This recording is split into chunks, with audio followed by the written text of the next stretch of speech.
ಪಟ್ಟಣದ ಶಬರಿಮಲೆ ಅಯ್ಯಪ್ಪ ದೇಗುಲದಲ್ಲಿ ಮಂಡಲ ಪೂಜೆ ಆರಂಭವಾಗಿದೆ. ಕಳೆದ ಭಾನುವಾರದಿಂದ ಅಯ್ಯಪ್ಪ ಸ್ವಾಮಿ ದೇವಸ್ಥಾನ ತೆರೆಯಲಾಗಿದ್ದು ಮುಂದಿನ 2 ತಿಂಗಳು ಭಕ್ತರಿಗೆ ದರ್ಶನ ಲಭ್ಯವಾಗಲಿದೆ. ಈ ಬೆನ್ನಲ್ಲೇ ಸ್ವಾಮಿಯ ದರ್ಶನಕ್ಕೆ ಭಕ್ತ ಸಾಗರವೇ ಹರಿದು ಬಂದಿದೆ. 1.5 ದಿನದಲ್ಲಿ 1.5 ಲಕ್ಷ ಭಕ್ತರು ದರ್ಶನವನ್ನ ಪಡೆದುಕೊಳ್ಳುತ್ತಿದ್ದಾರೆ. ಭಾರೀ ಭಕ್ತ ಸಾಗರದಿಂದಾಗಿ ಪಂಪಾ ನದಿಯಿಂದ ದೇಗುಲ ತಲುಪೋಕೆ 7 ಗಂಟೆಗಳೇ ಬೇಕಾಗಿದೆ. ಕಣ್ಣು ಹಾಯಿಸಿದ ದೂರವೂ ಕೂಡ ಸ್ವಾಮಿಯ ಭಕ್ತರೇ ಇದ್ದಾರೆ. ಇನ್ನು ನೀಲ್ಕಲ್ನಲ್ಲಿ ಭಕ್ತರ ವಾಹನಗಳು ಪಾರ್ಕಿಂಗ್ನಲ್ಲೇ ಜಾಮ್ ಆಗಿವೆ. ವಾಹನಗಳಲ್ಲಿ ತೆರಳಿರುವ ಭಕ್ತರು ಪಾರ್ಕಿಂಗ್ಗಾಗಿಯೇ 1-2 ತಾಸು ಹುಡುಕುವ ಪರಿಸ್ಥಿತಿ ನಿರ್ಮಾಣವಾಗಿದೆ. ಶಬರಿಮಲೆ ಅಯ್ಯಪ್ಪನ ದರ್ಶನಕ್ಕೆ ಲಕ್ಷಾಂತರ ಜನರು ಆಗಮಿಸುತ್ತಿದ್ದಾರೆ. ನಿನ್ನೆ ಒಂದೇ ದಿನವೇ 1 ಲಕ್ಷಕ್ಕೂ ಹೆಚ್ಚು ಭಕ್ತರು ದರ್ಶನ ಪಡ್ಕೊಂಡಿದ್ದಾರೆ. ಈ ವೇಳೆ ನೂಕುನುಗ್ಗಲು ಉಂಟಾಗಿ ಕಾಲ್ತುಳಿತದಲ್ಲಿ ಓರ್ವ ಮಹಿಳೆ ಸಾವನ್ನಪ್ಪಿದ್ದಾರೆ. ಭಕ್ತರ ಸಂಖ್ಯೆ ಹೆಚ್ಚಾಗಿರೋದ್ರಿಂದ ಕೆಲವೆಡೆ ನೂಕುನುಗ್ಗಲು ಉಂಟಾಗ್ತಾ ಇದೆ. ಶಬರಿಮಲೆಯಲ್ಲಿ ಭಕ್ತರ ದಟ್ಟಣೆ ಉಂಟಾದ ಹಿನ್ನೆಲೆಯಲ್ಲಿ ತಿರುವಾಂಕೂರು ದೇವಸ್ವಂ ಮಂಡಳಿಯ ಜನಸಂದಣಿಯನ್ನು ನಿಯಂತ್ರಿಸೋಕೆ ಪ್ರಮುಖ ನಿರ್ಧಾರಗಳನ್ನು ತೆಗೆದುಕೊಂಡಿದೆ. ಇದರಲ್ಲಿ ದಿನವೊಂದಕ್ಕೆ 20,000 ಜನರಿಗೆ ಮಾತ್ರ ಸ್ಪಾಟ್ ಬುಕಿಂಗ್ ಮಾಡೋಕೆ ದೇಗುಲದ ಮಂಡಳಿ ಮುಂದಾಗಿರುವಂಥದ್ದು. ಸದ್ಯಕ್ಕೆ 30,000ಕ್ಕೂ ಹೆಚ್ಚು ಜನರು ಸ್ಪಾಟ್ ಬುಕಿಂಗ್ ಮೂಲಕ ದರ್ಶನಕ್ಕೆ ಬರ್ತಿರೋದು ಜನದಟ್ಟಣೆಗೆ ಕಾರಣವಾಗಿದೆ. ಭಕ್ತರು ತಂಗೋಕೆ ನಿಲಕ್ಕಲ್ನಲ್ಲಿ ವಸತಿ ಸೌಲಭ್ಯ ಒದಗಿಸೋಕೆ ದೇಗುಲದ ಮಂಡಳಿ ಮುಂದಾಗಿದೆ. ಇನ್ನು ಕ್ಯೂನಲ್ಲಿ ನಿಂತಿರುವ ಭಕ್ತರಿಗೆ ಕುಡಿಯೋ ನೀರಿನ ವ್ಯವಸ್ಥೆಯನ್ನು ಮಾಡಲಾಗಿದೆ.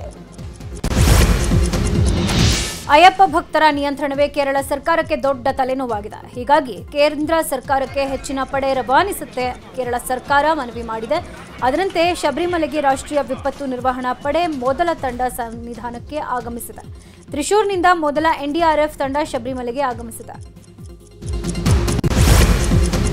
ಈ ಬಾರಿ ಕೇರಳ ಸರ್ಕಾರ ಅಯ್ಯಪ್ಪ ಭಕ್ತರನ್ನ ನಿರ್ಲಕ್ಷ್ಯ ಮಾಡಿದೆ ಅಂತ ಬಿಜೆಪಿ ಆರೋಪಿಸ್ತಾ ಇದೆ. ಸುದ್ದಿಗೋಷ್ಠಿ ನಡೆಸಿ ಮಾತನಾಡಿದ ಕೇರಳದ ಬಿಜೆಪಿಯ ಮಾಜಿ ರಾಜ್ಯಾಧ್ಯಕ್ಷ ಕೆ ಸುರೇಂದ್ರನ್, ಶಬರಿಮಲೆಯಲ್ಲಿ ಯಾವುದೇ ರೀತಿಯ ಸೌಲಭ್ಯ ಒದಗಿಸಿಲ್ಲ.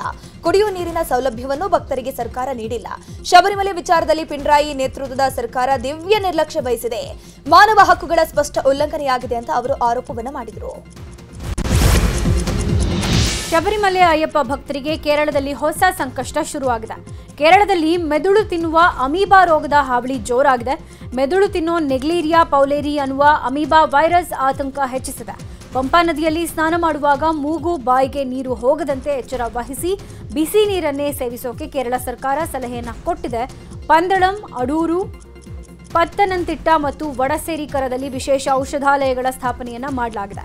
ಸುರಕ್ಷಿತ ನೀರಿನ ಪದ್ಧತಿಗಳನ್ನು ಅನುಸರಿಸೋಕೆ ಭಕ್ತರಿಗೆ ಸೂಚನೆಯನ್ನ ಕೊಡಲಾಗಿದೆ.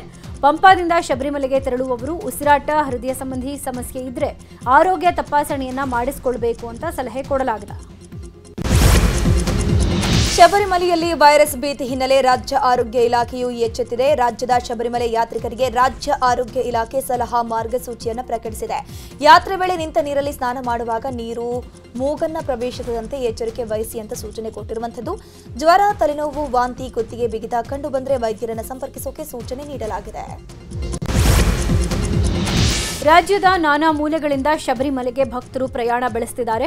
ಇತ್ತ ಹುಬ್ಬಳ್ಳಿಯಿಂದಲೂ ಭಕ್ತರು ಶಬರಿಮಲೆಗೆ ತೆರಳುತ್ತಿದ್ದಾರೆ. ಹೀಗಾಗಿ ಅಯ್ಯಪ್ಪ ಭಕ್ತರಿಗೆ ಕೆಲವೊಂದು ಮಾರ್ಗದರ್ಶನವನ್ನ ನೀಡಲಾಗಿದೆ. ಎಲ್ಲಿ ಸ್ನಾನ ಮಾಡಬೇಕು, ಹೇಗೆ ಹೋದ್ರೆ ತೊಂದರೆ ಆಗೋದಿಲ್ಲ ಅನ್ನೋದರ ಜಾಗೃತಿ ಮೂಡಿಸಲಾಗಿದೆ. ಇನ್ನು ಪಂಪಾ ಸರೋವರದ ನೀರು ಶುದ್ಧವಾಗಿದ್ದು ಅಲ್ಲಿ ಸ್ನಾನ ಮಾಡಿದ್ರೆ ಸಮಸ್ಯೆ ಆಗಲ್ಲ ಅಂತ ಅಯ್ಯಪ್ಪ ಭಕ್ತರು ಹೇಳ್ತಿದ್ದಾರೆ.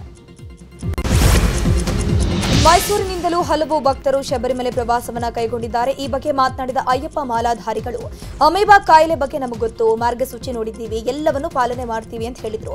ಮೂಗು ಮುಚ್ಚಿ ಸ್ನಾನ ಮಾಡಿ ಅಂತ ಎಲ್ಲರಿಗೂ ಹೇಳಿದ್ದೇವೆ ಅಂತ ತಿಳಿಸಿದ್ದಾರೆ.